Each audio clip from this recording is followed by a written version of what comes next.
Seja bem-vindo ao Vento, Luciano Jacó de quem vos fala, e hoje eu vou trazer uma história não tão legal. Nós vamos falar sobre um crime que aconteceu, essa é a verdade, a palavra é essa, um crime que aconteceu aqui, mas que foi reparado, então aguenta aí pra gente assistir a história até o final desse Passat TSI que tá atrás de mim, vocês vão saber os finalmente dele, bora lá!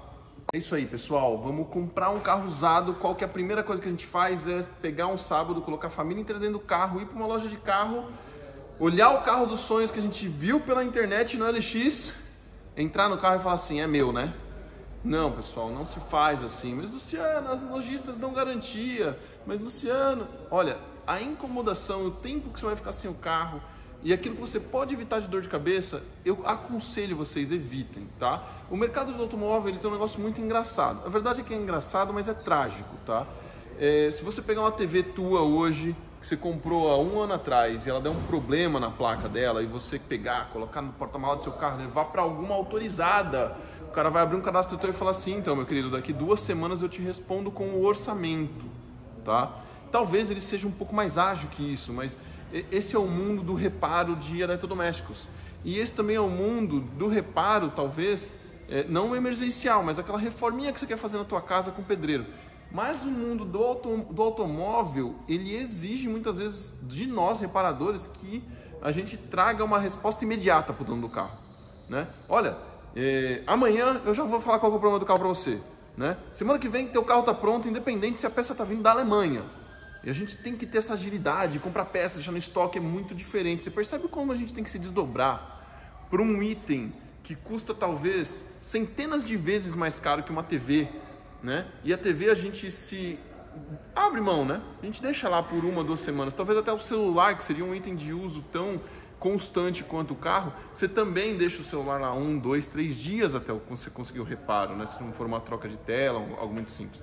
O carro não, tem que ser de imediato. E a história desse Passat tem muito a ver com esse imediatismo que a gente vive no mundo do automóvel, tá, pessoal?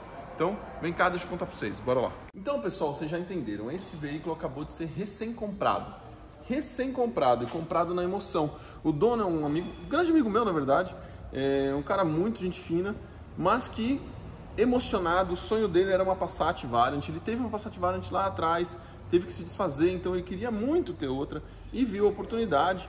E eu vou falar para vocês já o desfecho, e comprou numa loja, uma loja legal, tá? A loja é bacana, né? No final das contas eu entendi o lado até do lojista. Então, deixa eu contar para vocês o que aconteceu. Comprou esse carro no imediatismo. Sempre precisa do carro para usar, é óbvio, ninguém compra carro para ficar parado na garagem, né, pessoal? É para usar. Mas nós mecânicos, a gente tem que ter esse preparo de Superman, né?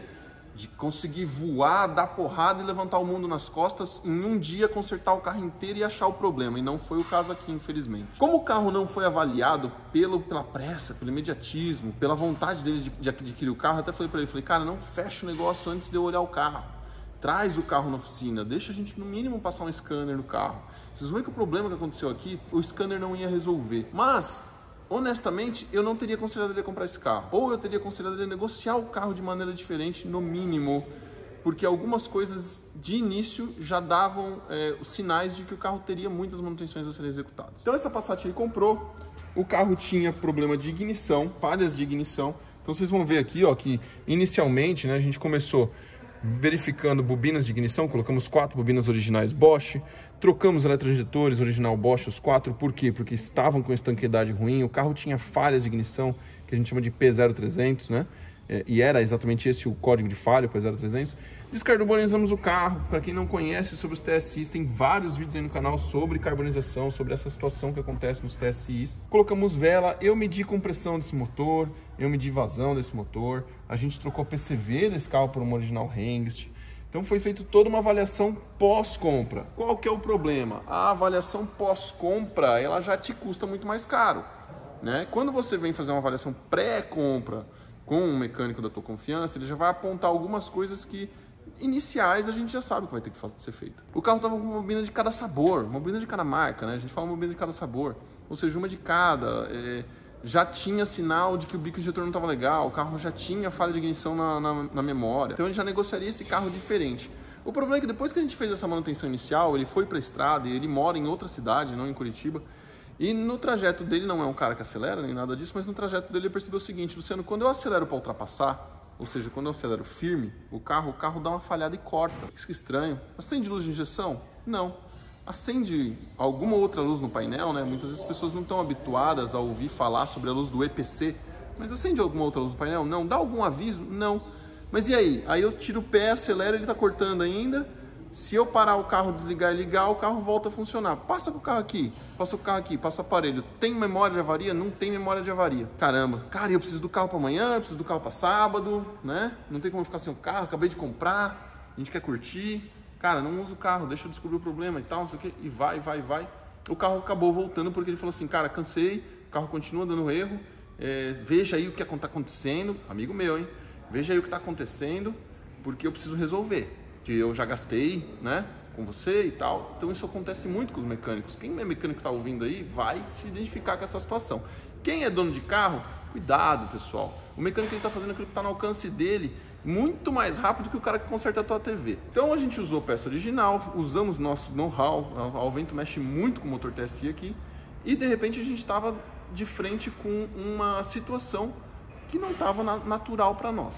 O carro não acendia avaria. Só que esse sintoma de acelerar firme é um sintoma que a gente já sabe que é de bomba de óleo. E aí eu levei o carro até um dinamômetro, porque eu não ia ficar testando o carro dele a 150 por hora, né? Não faz muito sentido.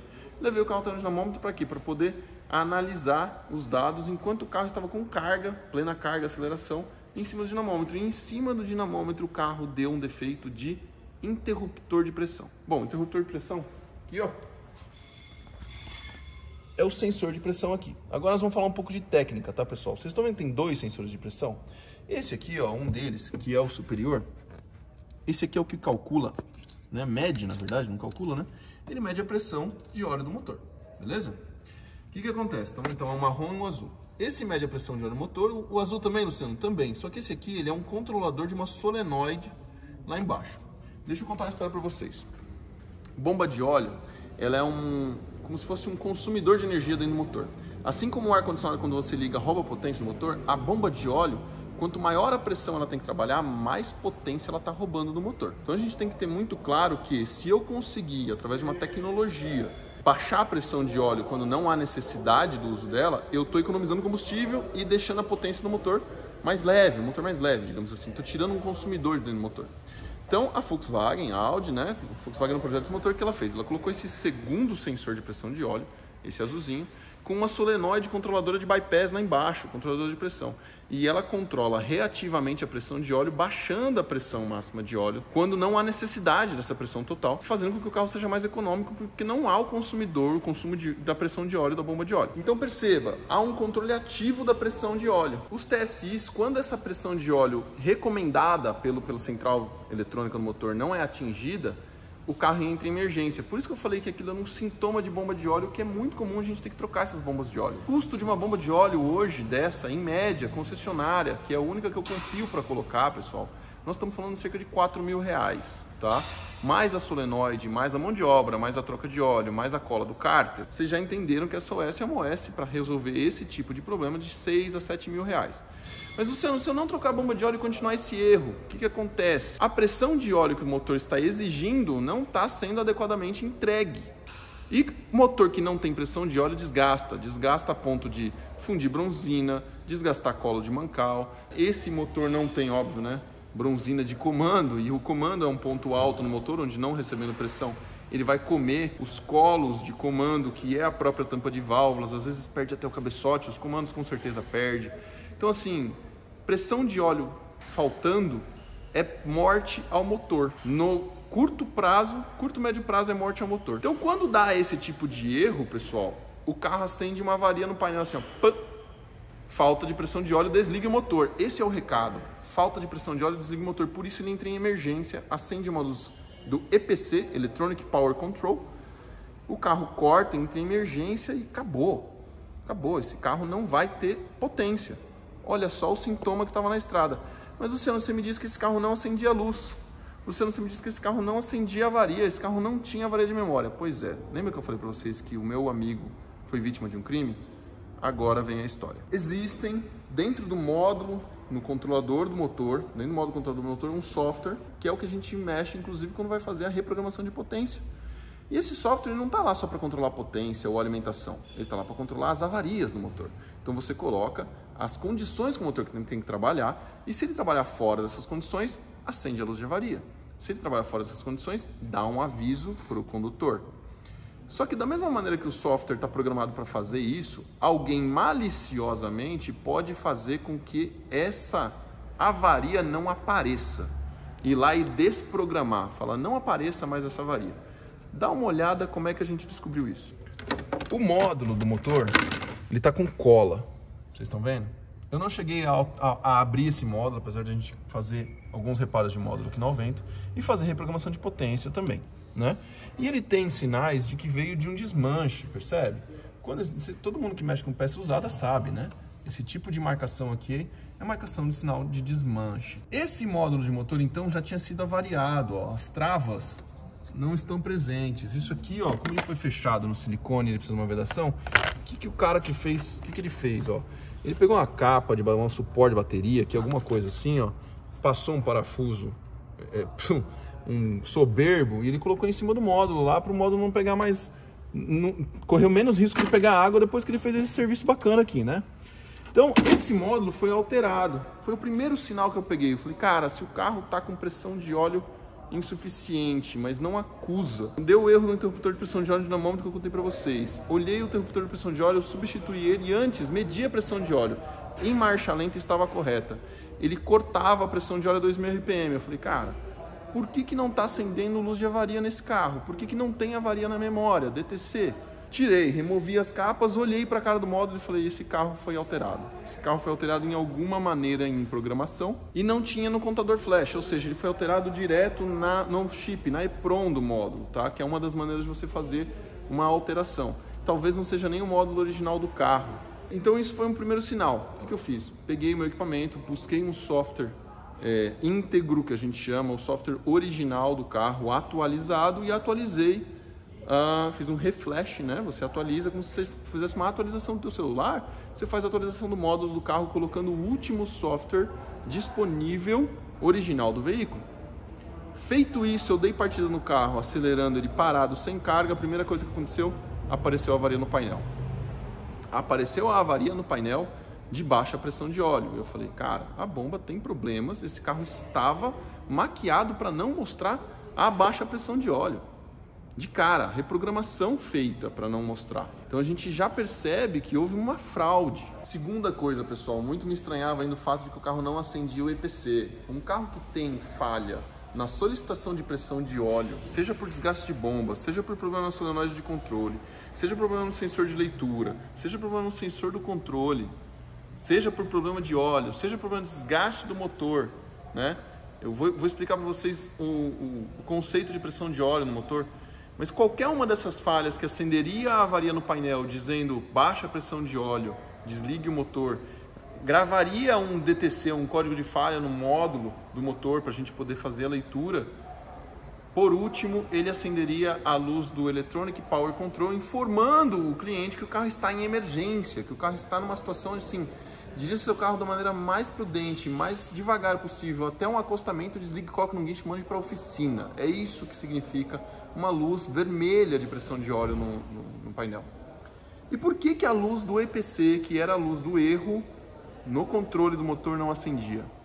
Aí vem a segunda parte. Vem cá. Não tinha mais o que a gente desconfiar, porque se eu havia... Isso aqui é o painel do carro, tá, pessoal? Aberto, né? Se eu havia feito uma atualização do software de controle do carro e acendeu aqui no LED, né? No painel de LCD, erro de pressão de óleo, que é esse... Vocês vão ver aqui no canto da tela o aviso. A luz do EPC, que é essa luz aqui, pessoal, ela deveria acender. Vocês estão vendo aqui na sombra? EPC. Isso aqui é um painel translúcido, certo? Então as luzes acendem pela parte de trás. Então, olha, eu vou colocar na luz aqui para vocês verem. Olha lá. Mas, Luciano, ela tá mais escura? Tá, olha só. Foi isso que a gente achou, tá? No acetato. Uma fita tecido preta colada. E ela estava aqui há muito tempo, pessoal. Como é que eu sei que ela estava aqui há muito tempo? Tinha uma espuma aqui, ó, no duto do LED. E percebam que em volta da espuma a marca da cola dessa fita tecido. Porque lá no fundo, olha aqui, ó, dá um take aqui, isso é um LED. Quando o módulo pega o erro, ele acende aquele LED que, através do translúcido, acenderia a luz do EPC. E que ela nunca ia acender, tá? Só que, pessoal, vamos lá, vamos conversar. O mecânico, que não é o cara que conserta a máquina de lavar, não é o cara que conserta a TV, a gente lida com uma máquina tão complexa quanto essa, tem muito estudo, tem muita coisa envolvida, a gente desenvolve métodos de diagnóstico. Cara, valoriza teu mecânico, o cara precisa estudar muito para consertar teu carro da maneira adequada, tá? O mecânico ele é sempre pressionado a fazer as coisas de tão rápido que, na verdade, depois a gente coloca a mão na consciência e fala assim, cara, desde o início, se eu tivesse notado que a luz não acendia ao colocar a chave no contato, eu já teria levantado a lebre, eu já teria levantado a suspeita dessa bomba de óleo. Só que um carro que não dá códigos de falha, para o mecânico, é um carro que não tem defeito, gente. Você entendeu? Uma criança que não tem febre não está doente. Não tem como a gente saber se ela está doente ou não, porque o bebê não fala. O carro não fala. A maneira do carro falar para nós é o código de falha. É muito comum a gente avaliar a luz de airbag, a luz de ABS, se ela acende e apaga no painel, quando há um código de falha. Nesse caso, os caras tentaram fazer um crime quase perfeito, porque eles não só apagaram a luz do painel, eles alteraram a programação do módulo para não contar que havia um código de falha de bomba. E aí vem a questão, pessoal, cara, mas não era muito mais fácil consertar o carro? Não, pessoal, por quê? O conceito de pressão de óleo. Então veja, eu falei para vocês, a bomba custa cerca de R$4.000, né? Uma OS dessas passaria dos 6, 7 mil. E aí o cara quer fazer o quê? Ele quer dar um jeitinho. E o dono do carro dar um jeitinho, ele teria que ter um mecânico profissional que chegasse para ele e falasse assim, cara, não existe jeitinho, tem que fazer o reparo. E tem que fazer o reparo naquele momento, talvez não fosse tarde demais. Troca-se a bomba, avalia-se o funcionamento do solenoide ou troca-se o solenoide, avalia-se a pressão de óleo novamente, vê se a avaria parou de dar. E provavelmente o que a gente vai descobrir aqui, e esse vídeo terá outras partes, é que o desgaste desse motor foi muito acentuado. Porque quando falta pressão de óleo, existe um desgaste das peças que necessitam de lubrificação. Então aí esse motor aqui, hoje, agora, quanto tempo será que ele andou com essa bomba de óleo ruim, com essa avaria de motor apagada, com essa maquiagem? A gente não sabe.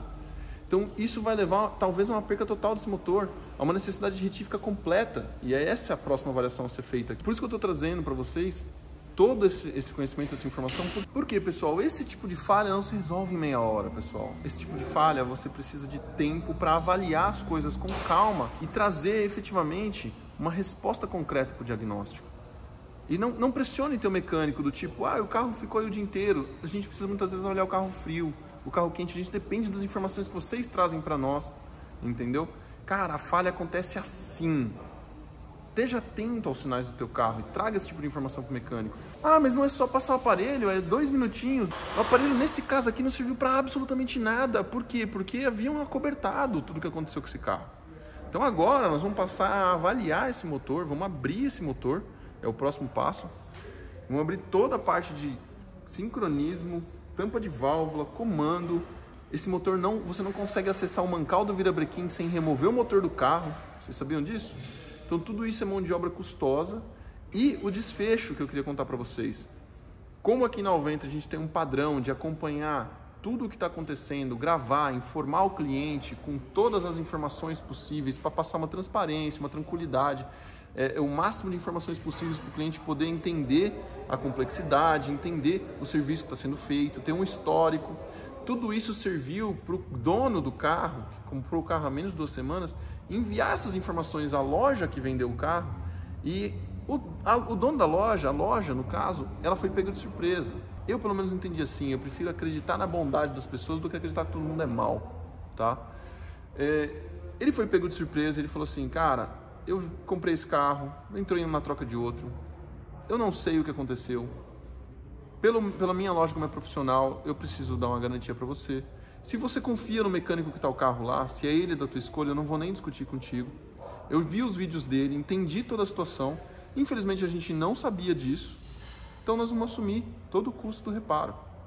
Então veja, também foi legal entender que você escolheu um profissional, né? Escolher o local onde você vai executar, adquirir um carro, executar uma manutenção, isso faz toda a diferença para o final da tua dor de cabeça possível, tá? Então eu queria dar o parabéns lá para a loja que vendeu esse Passat. Eu não vou falar o nome da loja, o nome do dono, eu acho que não convém aqui a gente ficar expondo esse tipo de coisa, até porque eu acho que o ensejo, a conclusão da coisa é assim, dentre mortos e feridos, vai ser reparado o que tem que ser reparado.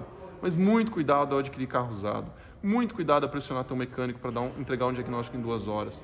Muito cuidado, né, em como você vai proceder perante uma pessoa que não lhe parece tão honesta, tá?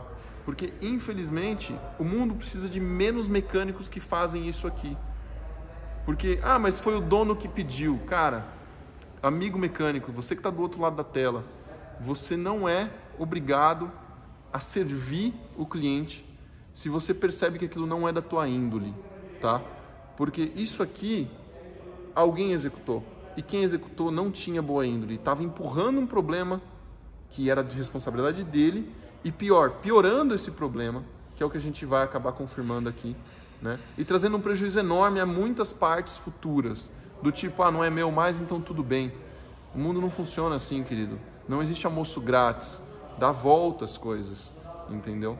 Se esse prejuízo está saindo daqui, com certeza ele vai ser cobrado de alguém.